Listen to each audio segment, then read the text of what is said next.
Hey, gorgeous.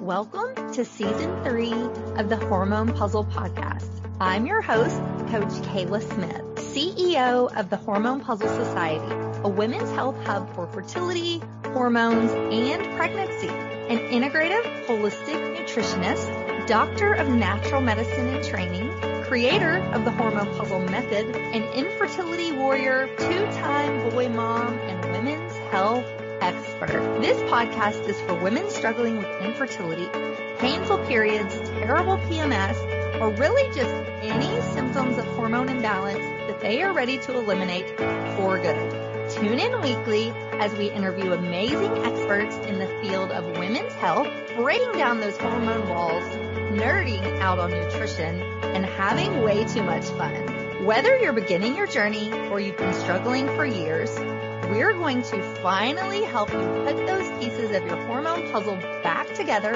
so that you can get pregnant and eliminate those pesky symptoms for good. Not to mention, stay pregnant, have a healthy super baby, and easy postpartum. Are you ready? This season is packed with even more expert guests, sharing groundbreaking knowledge, giving you that jolt of energy that you so desperately need, sending you lots of virtual hugs, and inspiring you to take your fertility into your own hands and make that baby. Thank you all so much for tuning in and being amazing listeners. So now let's get started on your road to transformation. On today's show, we have Claudia Petrilli. She is a functional health coach, integrative nutrition coach, women's wellness advocate, and health educator, and creator of the Hormone Rescue and Ignite Your Libido transformative online program. Claudia has spent over a decade educating women across North America on hormonal health and foundational wellness. Through private and group coaching, online classes, and wellness collaborations with other practitioners, she has been able to grow her reach far and wide. Claudia practices a functional approach to health by utilizing leading-edge functional testing like Dutch, which is a dried urine health test for comprehensive hormones, GI map, which is a comprehensive PCR DNA stool analysis, and functional blood work analysis. She works with clients to support food, movement, sleep, detoxification, digestion, nervous system, and more, optimizing health and teaching tools for life. On today's show, we're going to talk about hormones, energy, and mood, and how these impact and affect our fertility. Now, let's welcome Claudia to our show. Hey, Claudia, welcome to the show. Hi, thanks for having me. Yeah, I'm really excited to talk to you today. So let's dive into things. Tell us a little bit more about you, kind of your story, how you started working in women's health and with fertility and hormones and all of it. Yeah. Well, how much time do we have today? Right. It's a long story, but I'll try to be succinct. So, I think like many others, I struggle with my own health issues, and that's kind of what brought me here. So, since I was young, I had gut issues. I struggled with headaches, started menstruating at a very young age. I was 10. To me, that was pretty young, unexpected. Yeah. And I remember it being awful. So, I had to take prescription pain medication every month for years. Very heavy bleeding, clotting. The whole package I experienced. And then when I was about, I would say 17, I went to the doctor, of course, gynecologist, and she put me on hormonal birth control, which, is like the magic pill. Right. The Band-Aid. Yeah, the Band-Aid, exactly. Yeah. And to be fair, my periods did improve a bit, but I got a bunch of other things to come along with it. I started to gain weight. I had no libido, which, at that point rendered what was the point of even being on hormonal birth control? No interest in that at all. Developed thyroid nodules, very painful cystic breasts. I ended up having one of my cysts removed, and this was all before I was 30. Oh my goodness. Wow. Yeah. And then, I think what started to happen was in my mid 20s, when I got my first job out of college, my manager at the time was actually studying to be a health coach. And I didn't even know what that was. She started really teaching me a lot of stuff. And I just became very interested in how food can be medicine and how our lifestyle affects our health. And I just started making all these changes and very quickly lost about 30 pounds. Wow. Felt a lot better. My symptoms started to improve. And I was like, what the heck? Like, why didn't I know about all of this? It just felt like a new world to me. Right.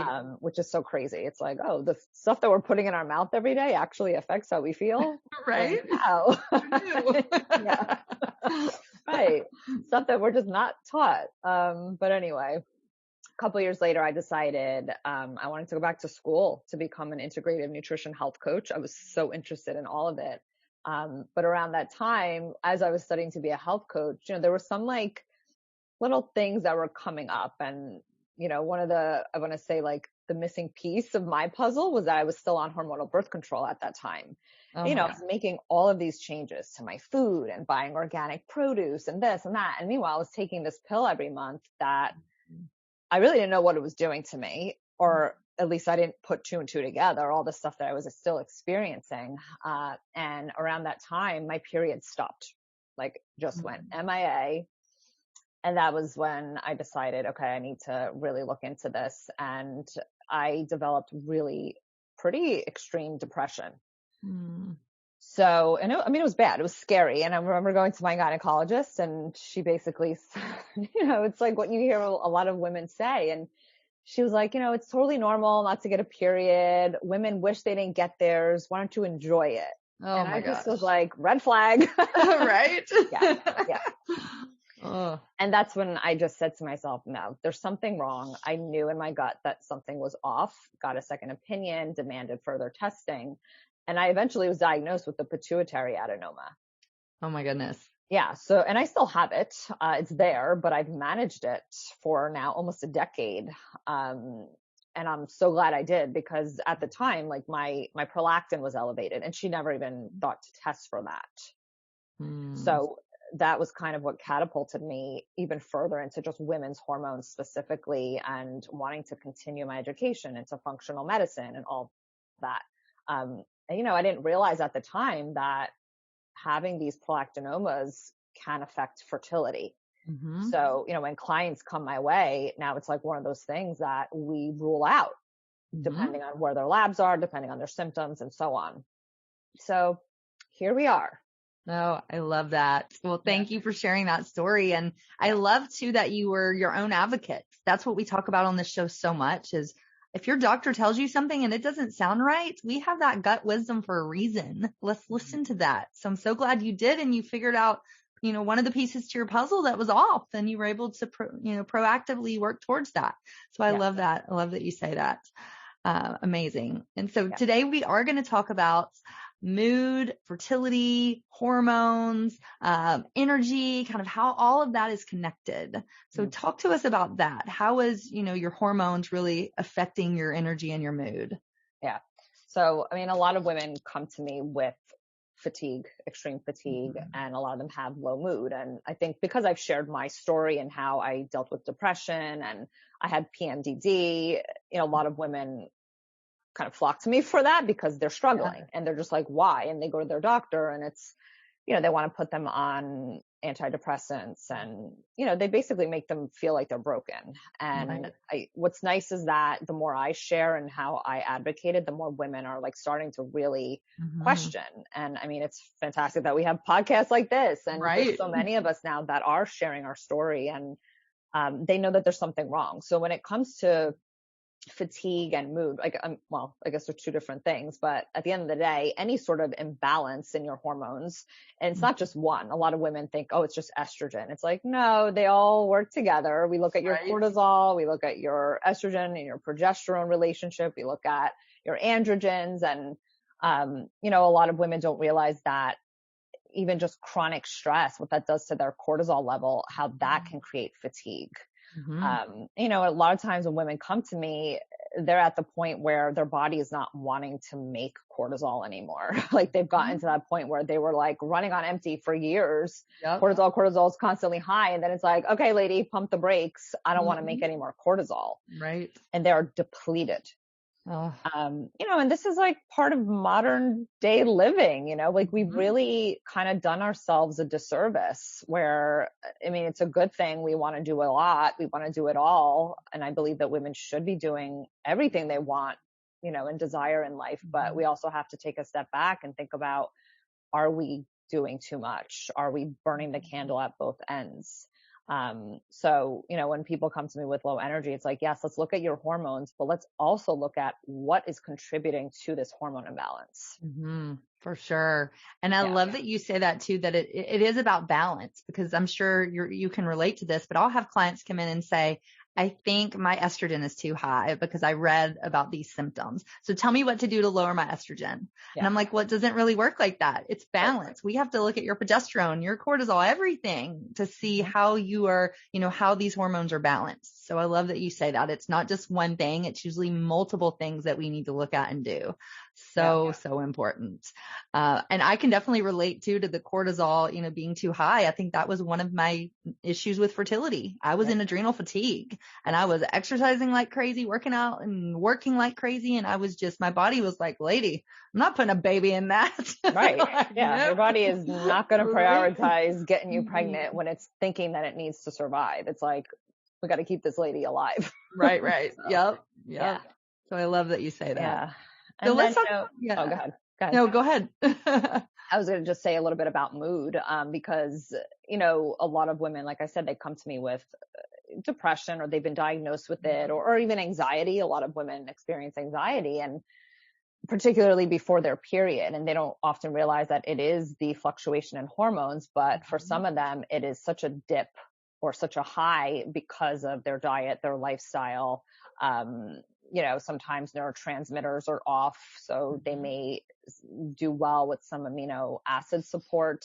And if your gut is not functioning properly, you're going to have more histamine, and that can create things like anxiety. So again, it is all encompassing, and it never is just typically one thing.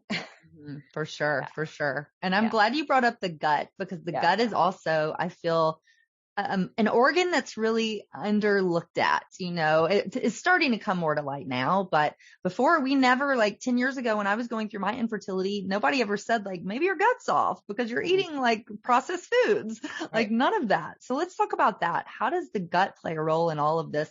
And then tie that back to energy and mood. How is the gut involved in that? So, I mean, your gut, I just did a post on this on Instagram about your gut, and my clients, I think they're surprised sometimes when they come into my world, because my program is the hormone rescue, and they think I'm probably just going to throw a few supplements at them. And I'm like, we have a lot of education around your gut health, because, one, it absorbs nutrients from your food. So even if you're eating a healthy diet, but you're not absorbing the nutrients from your food, your thyroid is not getting the nutrients that it needs. Your gut makes hormones. Your gut makes and regulates hormones. So if you have dysbiosis, an imbalance of gut bacteria, an infection, you're going to have a hard time producing hormones or excreting them. So we talk a lot about poop. Yes. Making sure you're eliminating to get rid of that excess estrogen. The other thing your gut does is it regulates your blood sugar. And, when it comes to anxiety and even just mood, one of the first things I ask women is, well, what are you eating? How often? How much? And all that, because we want to make sure that we're regulating your blood sugar, because if not, you're going to have very similar symptoms to like an anxiety attack or feelings of anxiety. And they often are like, oh, like they had no idea. And then when we change their diet, they're like, oh my gosh, I don't feel anxious anymore. I'm like, yeah, it's pretty cool how that works when you know how to support your body with food. Yeah. I love that. Say about that. Yeah. And I mean, when it comes to energy and again, with mood, like if there is dysbiosis, meaning an imbalance of gut bacteria. So, there are bacteria that can affect your mood. So if you have too much of the bad, don't have enough of the good, it's going to affect your gut, your mood. And then, if you have like pathogens again, or infections, like an H. pylori infection, which is really common, that's going to affect your energy, of course. Right. And then, another thing is, and this is just how often people are eating. And I feel like we've gotten there's a lot of confusion around just food consumption, where a lot of women come to me and they're snacking all day long, for instance. Right. And I'm like, well, you're not giving your digestive system a break. Like that takes up a lot of energy when you're constantly eating. Right. So, what I try to help them figure out is how to eat 3 meals a day, making sure you got everything you need at those meals so that you don't feel the need to constantly snack and you're giving your body a break. So For sure. a lot to it. Yeah. Yeah. And where do you think that comes from? I have my thoughts that it's from, in the 80s and 90s, we were taught eat every 2 to 3 hours. Like you need to keep your blood sugar stable. Yes. And now we're learning that is not what keeps our blood sugar stable. So speak to us on that. Is that kind of your feelings as well? Yes. And I mean, there is just so much confusion. And I mean, listen, there's science to support a lot of these different diets. So I understand why women are so confused and overwhelmed. But what I always say to them is, we're different. Women are different from men, first of all, right? And our bodies are different. We go through a cycle every month, and there's going to be different demands in terms of energy. Like before your period, I always remind my clients, like, that is not the time to push yourself harder. That is a time to retreat. That is a time to rest and eat more if necessary. Your body is hungrier for a reason. So listen to it. But yeah, I think it is like back in the day. And I used to do it because I remember when I would eat my donuts for breakfast or skip breakfast. And then I would be like shaking and have to have like orange juice. When I think back, I'm like, oh my gosh, what was I doing to my body? But this is the stuff that, my doctor would say, well, drink orange juice. That's going to bring your blood sugar up. I'm like, okay. Yep. Oh my God. That's so funny you say that. Yeah. I was just talking on a podcast yesterday about how I used to eat lean cuisine, and I thought that was healthy because I was told like, this is low calorie. This is like, simple meal. No, not healthy. Yeah. Not good. Not good. Not good. We have not been educated properly. I'll say that. But yeah. And I think just women think that they have to eat every couple of hours, but also because they're hungry. And then there's like this other movement that's like, well, you must listen to your body and you must eat when you're hungry and eat intuitively. And that gets very confusing, I think, for people because listen, if you're not eating breakfast or if you're eating like a very high carb breakfast, you're going to be hungry in a couple of hours. So of course you're going to want to eat.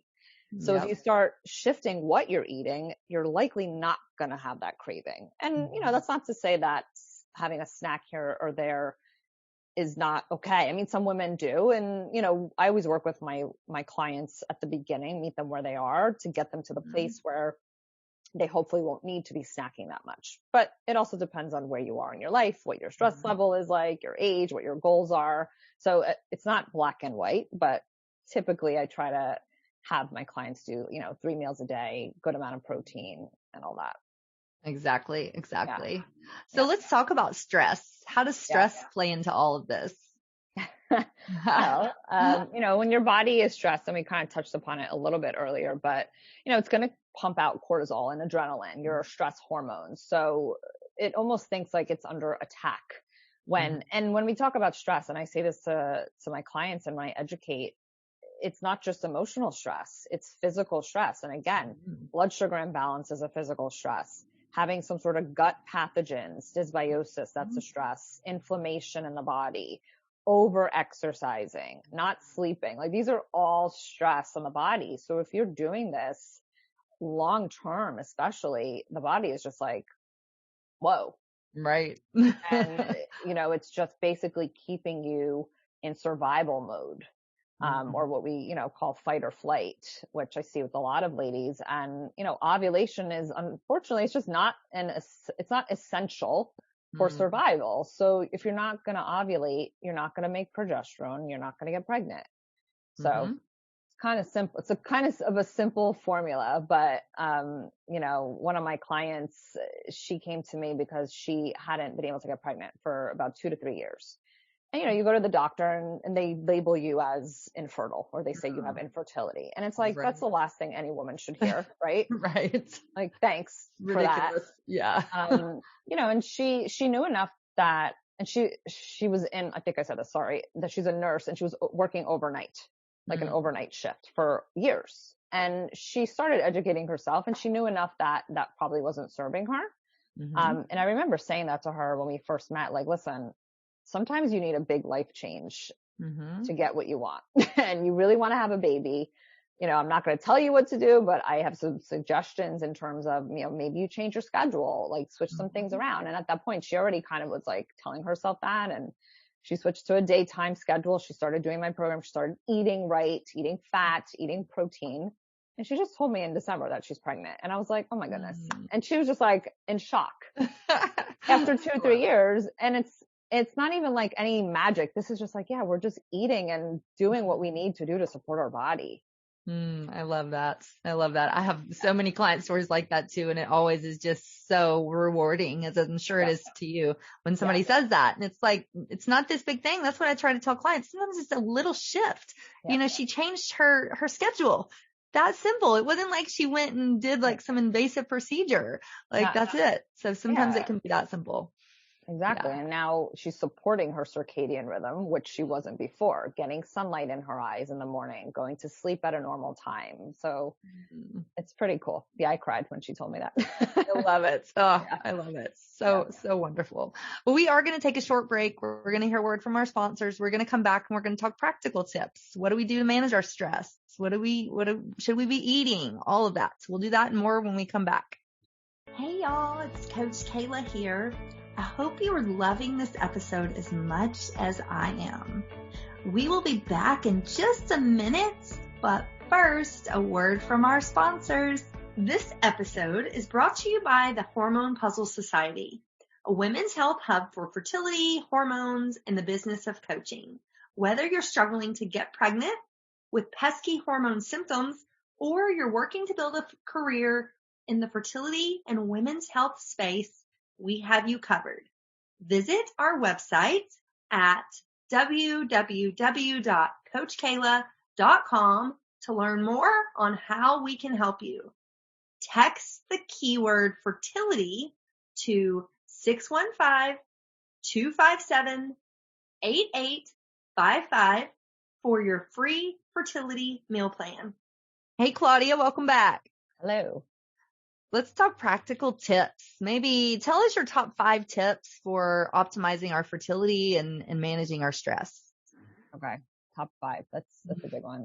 Well, first I probably would say sleep and getting your, like I said earlier, circadian rhythm, corrected, meaning getting up at, you know, as the sun is coming up, exposing your eyes to sunlight, and then getting to sleep at a good time. I typically say between 10 and 11 p.m.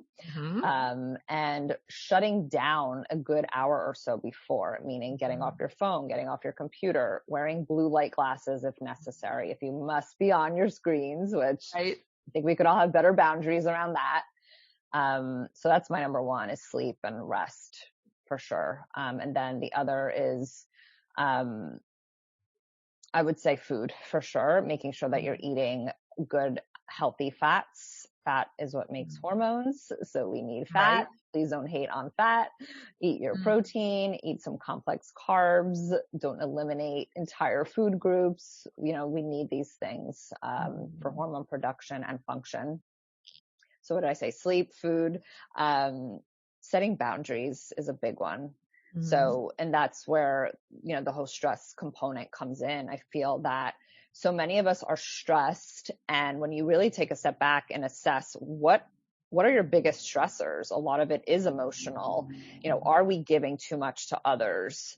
Are we not saying no when, you know, we should be? Especially as women, we say yes to everything. We don't want to disappoint others, and we're afraid of being called whatever, you know, being judged for saying no. And I think that we really have to learn how to prioritize what's important. And one of those is our health, right? Pretty much the top of the list. Movement. I think safe movement is really good. And I say safe movement because I think too many women are overdoing exercise, or they're not doing any. Right. There needs to be, again, a balance there where, you're not stressing your body out too much. But so I typically will recommend things like strength training a few times a week, and walking. Walking is just so beneficial for not only our physical health, but our mental health, especially if we could do it outside. Yes. And then what else? trying to think of number 5. Well, making sure you're eliminating, meaning pooping every day and getting rid of the excess, like estrogen and toxins. So I know a lot of women who they are constipated and, they'll go a week sometimes without going and they're told, oh, it's okay. It's normal. And it's not. We really need to be getting rid of the excess waste and everything that's building up, because if you're not getting rid of that excess estrogen, for instance, that's when we start to see estrogen dominance, and it's going to become harder and harder to feel good and achieve what you want when it comes to your health. So for sure. I love all 5. Yes, that was 5. And I love all of those. I completely agree. And definitely with poop, I would even say poop 1 time a day is minimum. Like if you're pooping a couple times a day, that's even better. So yes, definitely. And let's talk about food a little more. Yeah. What are some foods that are going to help us to optimize our gut health? So to optimize your gut health, I mean, I mentioned protein. So protein for sure. I don't think people realize that protein also assists with detoxification. So we definitely need that. It's going to give us, your minerals, your amino acids, your B vitamins. It's going to help you with balancing your blood sugar, meaning insulin, which is also in your gut. Fat is going to be helpful for sure when it comes to fertility, because again, you need to be producing adequate hormones, and you want to make sure you're supporting your thyroid. So we need healthy fats, to make hormones in general. But, if you have a sluggish thyroid, you may have a hard time getting pregnant. A lot of people don't know that connection. Carbs. I don't think people should be afraid of carbs. I think, we can certainly overdo it in our society, but complex carbohydrates are really beneficial for us, especially women. And even fermented foods, of course, for gut health, particularly, like sauerkraut, kimchi, kefir, however you say it, kombucha, low sugar kombucha, but any sort of like prebiotic or probiotic foods. I really like to go with foods. I mean, I know you can take supplements for those, but I really try to educate people on why food itself can be so incredibly healing. For sure. And in regards to protein, you're talking animal protein. That's going to be our best source, right? I do believe in animal protein. I know there's a lot of people who don't want to hear about animal protein, but come on. Listen, I was a vegetarian for about a decade. Me too. I saw what it did. Yeah. I mean, I think, a lot of us at some point we're like, oh, oops, that probably wasn't in my best interest. Right. I mean, I watched that cow video in 8th grade where they show the slaughterhouse, and I was like, I'm never eating meat again. Yes, exactly. You declare yourself. I remember declaring myself a vegetarian to my Italian family, and they were like, oh gosh, what do you mean? We eat meatballs every Sunday. It was interesting. But I think that there's a way of doing it. I think there's a fine balance where, listen, I absolutely believe you should be eating vegetables and fruit. Like those things can be very beneficial to us. Fruit, I love berries, things that are high in antioxidants, lower, in sugar. Apples are great because they have the fiber to feed your good bacteria. Beets, I always say ABC, apple, beets, carrots, raw carrots are really good for estrogen metabolism.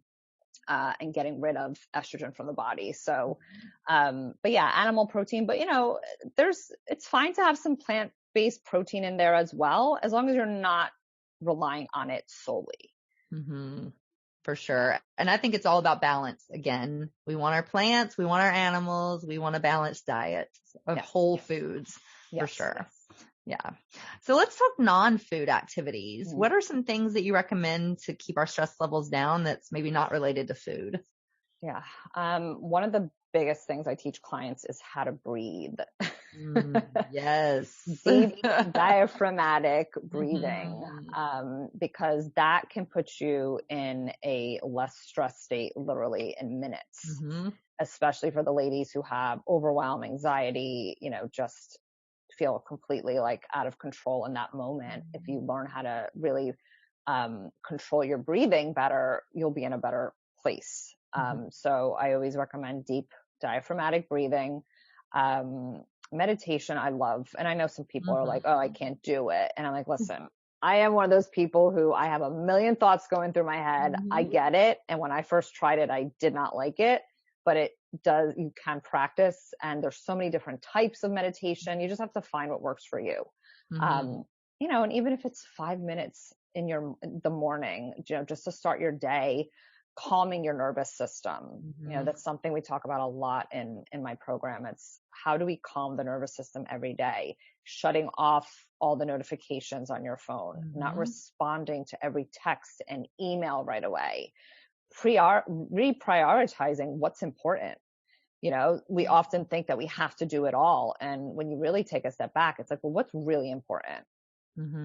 What really needs to get done today at this moment?